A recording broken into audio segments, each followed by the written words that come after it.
76ers off to a hot start, leading the East with a 6-1 record. Before the season, Ben Simmons was mentioned in potential trade rumors involving Rockets star James Harden. All right, let's welcome in Kendrick Perkins for this debate. Perk, what do you think? 76ers, they're doing so well. So should they even entertain, or really should they just reject any and all offers as far as trades go for Harden?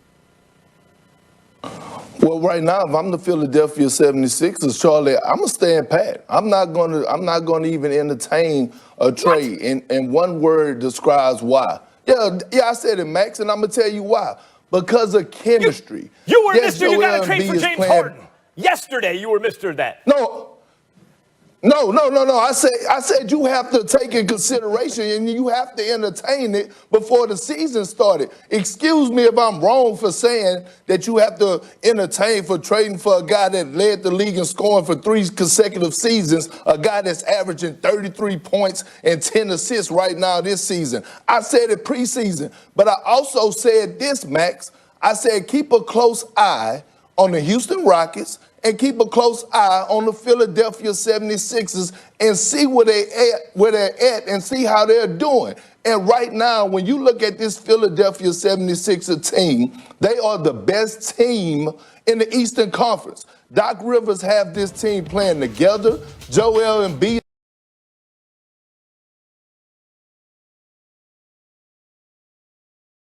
is playing some of the best basketball of his career, like I thought he would do under Doc Rivers. Tobias Harris is having one of the best seasons thus far under Doc Rivers, like he did with the LA Clippers, averaging 19 and 8. And then Doc has his son-in-law, Seth Curry, who got to go home to answer to his daughter, Callie Rivers, if he don't go out and perform night in and night out. And then they have spacers and Danny Green. They have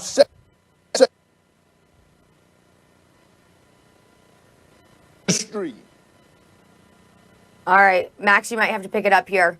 What do you say in response to what Perk has to say so far? See that? The basketball gods. I know. The basketball gods had to cut off that nonsense.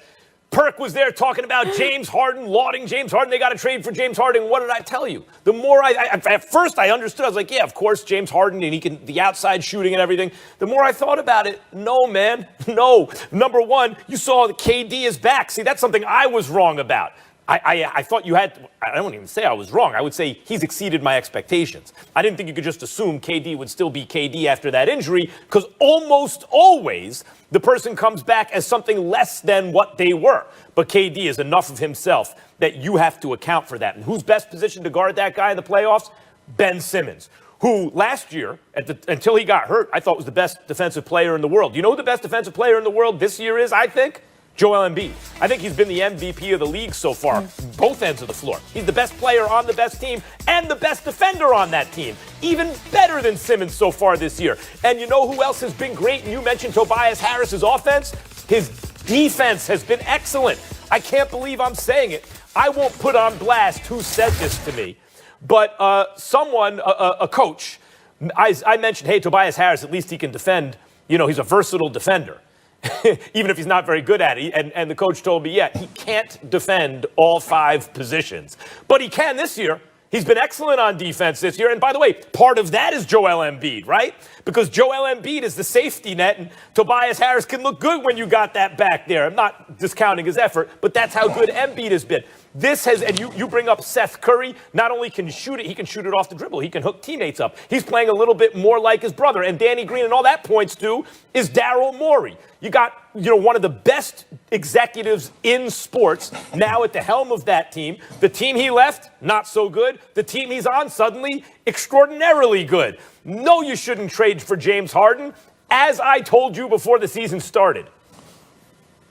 Yeah, but Max, before the season started, I didn't say do it. I didn't say it was a guarantee. I said you have to entertain the conversation, and you do. You can't just say a guy that's been in the MVP conversation for the last 4 or 5 years, every single year, that you're not going to entertain trading him and getting him to Philadelphia. That's why I said you have to evaluate and keep a close eye on it. See, Max, the difference between you and I is that I'm not married to my statements, okay? You be ready to put a ring on it. You just like Beyonce. And you ready to stick with it. You ready to stick with it. I'm the empiricist on this show. I don't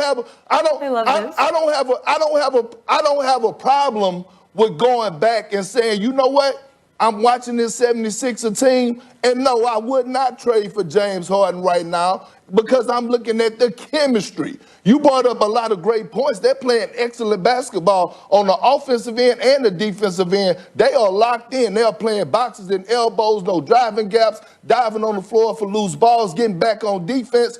But what I'm saying is the chemistry. The joy that I'm watching in Joel Embiid, the joy that I see in Ben Simmons, no bad body language. The bench is up, clapping, cheering for one another. A guy hits the floor, I see 3 or 4 guys sprinting there to help him up. This is why I'm saying I would not trade for James Harden right now if I'm the Philadelphia 76ers. And they have came out to a great start. The Doc Rivers effect, having them buy into their roles and being stars in their roles, Max. So you can't just say because I said in preseason that I would trade for James Harden that I said something wrong. Well, look, here's the thing.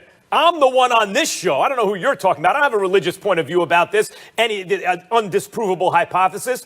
When new information comes out, when the facts change, so does my opinion. So, I get that. What I'm pointing out is I think you could see this coming. When you saw what Brooklyn looked like with KD, you knew that Philly needs especially Ben Simmons. No one's going to stop KD, but Ben Simmons can do the best possible job. Here's the thing about James Harden right now. I don't think the Sixers should trade for him. I don't think the Nets should either. And now with Dinwiddie hurt, who knows even if they could swing a deal for him. So where does that leave Harden? It leaves him, for the moment, in Houston. Couple weeks ago, I was on this show arguing and debating with you and Stephen A. about Ben Simmons and his shooting. Could it work without him shooting jump shots? And I told y'all that it could work. You was the one telling me, oh no, if he don't shoot the jump shot, if he's not comfortable with taking this, I don't see this working. Now all of a sudden you flipping the script, huh? Now all of a sudden you see it working without him taking jump shots. That's when right. I was on here preaching that good gospel, right? So you flipping the script. That's right. Yes, okay, I like cool. it. When I do it and it favors me, I like to flip the script.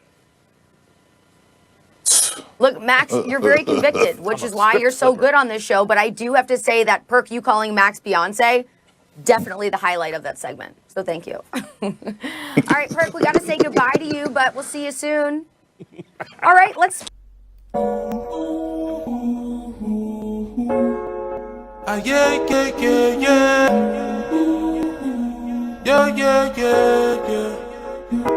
I'm a star, shining brightest in the darkest times.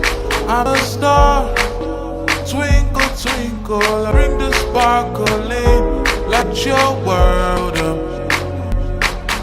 Yeah, let your world